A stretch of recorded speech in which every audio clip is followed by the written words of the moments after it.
Half বিজয়ী না হয় তাহলে that will be betrayal to the sacrifice.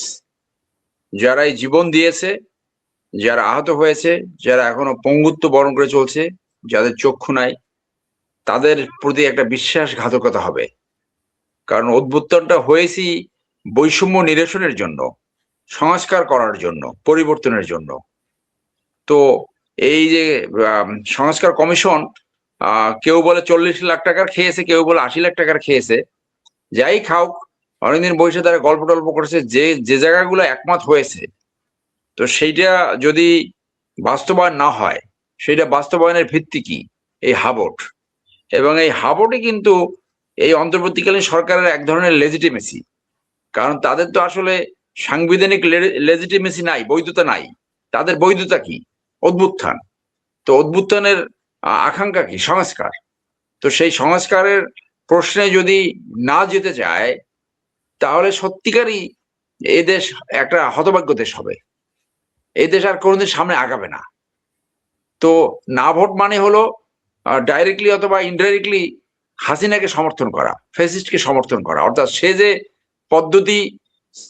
পদ্ধতির ভিতরে স্বৈরতান্ত্রিকতা সৃষ্টি হয়েছে, এই মাফিয়াতন্ত্র সৃষ্টি হয়েছে, সেই ব্যবস্থাকেই বহাল রাখার মানে সমর্থন।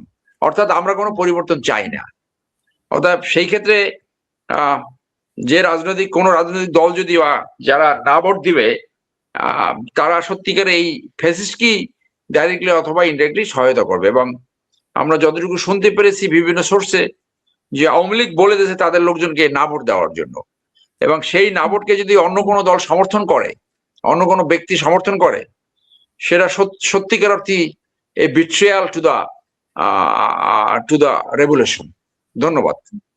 অসংখ্য ধন্যবাদ। মেহেদী হাসান পলাশ, আপনার কাছেও একই বক্তব্য থাকবে। হ্যাঁ না, এর মধ্যে ঝামেলা আছে, তারপরেও হ্যাঁ ভোট দিবে হবে। আপনার কাছে কি মনে হয়? ধন্যবাদ। আমাদের সারোয়ার ভাই শ্রদ্ধেয়, তিনি যেটা বললেন সর্বশেষ যে কথাটা, যে কেউ যদি নায়ের পক্ষে থাকে, এটা বিট্রিয়ার টু রেভুলেশন, এই বক্তব্যের সাথে আমি মানে একমত হতে পারছি না। কারণ আমি এই রেভুলেশনের পক্ষে ছিলাম, রেভুলেশনে আমি রাস্তায় ছিলাম, হ্যাঁ, কিন্তু আমি এই হা ভোটের পক্ষে আমি থাকতে পারছি না। এবং আমি যদি প্রকাশ্যেই বলি, এটা বলতে অসুবিধা নেই যে আমি হা ভোট দেব না। তো কারণটা কি? কারণ হলো, এখানে আমি সংস্কারের পক্ষে। এখন কোন কোন সংস্কারের পক্ষে? আমি কি এই যে সংস্কার হয়েছে সব সংস্কারের পক্ষে? আমি সব সংস্কারের পক্ষে না। এখানে অনেকগুলো সংস্কার হয়েছে যেগুলো আমি সমর্থন করি, আবার অনেকগুলো সংস্কার হয়েছে আমার কাছে মনে হয়েছে এইটা কিছু এজেন্ডা বাস্তবায়নের জন্য বিদেশে থাকা কিছু লোক, যারা দীর্ঘদিন বিদেশি নাগরিক অথবা দীর্ঘদিন এই দেশ ছেড়ে চলে গিয়ে সেখানে আছে, সেখানকার নাগরিকত্বের জন্য লড়াই করছে, তারা এখানে এসে তাদের কিছু এজেন্ডা বাস্তবায়নের জন্য কিছু বিষয় চাপিয়ে দিয়েছে। সেগুলোর সাথে আমার দ্বিমত আছে। এখন আমি যদি হা ভোট দিই, তাহলে ওইগুলোও কিন্তু বৈধ হয়ে যাবে। সারোয়ার ভাই আরেকটা কথা বললেন যে এই সরকারের বৈধতা নেই, কাজে হা ভোট দিলে এই সরকারের একটা বৈধতা তৈরি হয়। আমি অবাক হয়ে গেলাম। সারোয়ার ভাই আমার থেকে অনেক অনেক ভালো জানেন, কারণ উনি একজন প্রখ্যাত আইনজীবী, ব্যারিস্টার। এই হা ভোটেরই তো, এই হা ভোট যেটা হচ্ছে সেটা নিয়েই তো হানা ভোট, সেটা নিয়ে আমাদের সংবিধানের সাথে হচ্ছে, সংবিধান অনুযায়ী হচ্ছে। কাজে এই হা ভোট দিলে এই সরকার লেজিটিমেট হয়ে যাবে, এটার সাথেও বোধহয় আমি আমার দ্বিমত রয়েছে। আমি মনে করি যে এই সরকারকে লেজিটিমেট করবে পরবর্তী যে পার্লামেন্ট আসবে, সেই পার্লামেন্ট এই সরকারকে লেজিটিমেট করতে পারবে।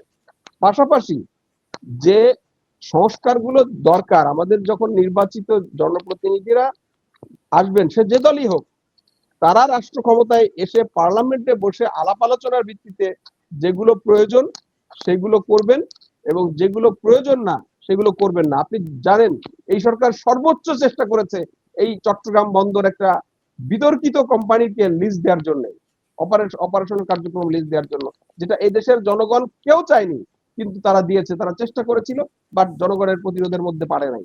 তারা মানবিক করিডোর নামে একটা দেওয়ার চেষ্টা করেছে। তারা পার্বত্য চট্টগ্রামে, আমরা প্রচুর লিখেছি, এই স্টারলিংকের সুযোগ সুবিধা দিয়ে যে দেশের যে ক্ষতি করেছে, আমরা এটা নিয়ে প্রচুর লেখালেখির পরেও তারা পার্বত্য চট্টগ্রামে সেই স্টারলিংকের সংযোগ তারা দিয়েছে, এবং সেই সংযোগগুলো আমি আপনাকে বলি, যেই 100টা কেন্দ্রে মানে 100টা স্কুলে স্টারলিংক সংযোগ চালু হয়েছে, আপনি শুনে অবাক হবেন, সবগুলো পাহাড়িদের পরিচালিত স্কুল, একটা বাঙালিদের পরিচালিত স্কুলে দেয়া হয় নাই। এবং এই স্কুলগুলো দেয়া হয়েছে যে, এবং আপনি জানেন যে এই সমস্ত স্কুলের অনেক শিক্ষক যারা এই আঞ্চলিক রাজনৈতিক দলের সাথে প্রত্যক্ষ এবং পরোক্ষভাবে জড়িত, আপনি তার কাছে স্টারলিংকের মতো এমন একটা সংযোগ তুলে দিলেন যেই সংযোগ নিয়ন্ত্রণ করার ক্ষমতা বাংলাদেশের, প্রযুক্তি বাংলাদেশের এখন নাই। তো এইটার ফলে পার্বত্য চট্টগ্রামের নিরাপত্তার উপরে যে কি ভয়াবহ রকম মানে সংকট সৃষ্টি হবে আগামী দিনে আমরা কিন্তু জানি না, বাট এই সরকার সেটা করে দিয়েছে। এই সব কারণে আমি মনে করি যে আমি হয়তো সংস্কার পরেও করতে পারবো, কিন্তু আমি যদি হা ভোট বিজয়ী হয়, তাহলে এই যে এই সরকারের যে চাপিয়ে দেয়া বিষয়, বিদেশি এজেন্ডা বাস্তবায়নের যে কৌশল, সেই কৌশলগুলো হয়তো এই সরকার মানে করে ফেলতে পারে। এই জন্য আমি না ভোটের পক্ষে, কিন্তু তার মানে এই না আমি জুলাইয়ের বিপক্ষে, আমি সংস্কারের বিপক্ষে।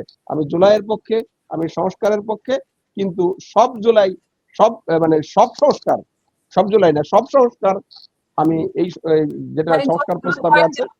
84টা না কতটা ওই হ্যাঁ, সবগুলোতে এই যে আপনি জানেন আমাদের যে জাতীয় মসজিদ বাইতুল মোকাররমের যে খতিব, প্রধান খতিব, তিনি কিন্তু এই ব্যাপারে সুন্দর একটি বক্তব্য দিয়েছেন যে আমরা তো কিছু বিষয়ে একমত, কিন্তু আপনি সেইগুলো আলাদা করে দিতেন যে আমি এই বিষয়ে একমত, এই বিষয়ে একমত না। এখন আপনাকে না বলার অর্থ অনেকগুলো আমি পছন্দ করি না সেগুলোকেও পছন্দ করি, সেগুলোকেও না বলা। আবার আমি আপনাকে হা বলার অর্থ অনেকগুলো বিষয় অপছন্দ করি, সেগুলোকেও হা বলা। এই যে একটা সংকটের মধ্যে ফেলেছে এই সরকার, সেইটার কারণে আমি এইটার আমি হা ভোটের পক্ষে যেতে, বাট আই এম নট বিট্রেয়ার।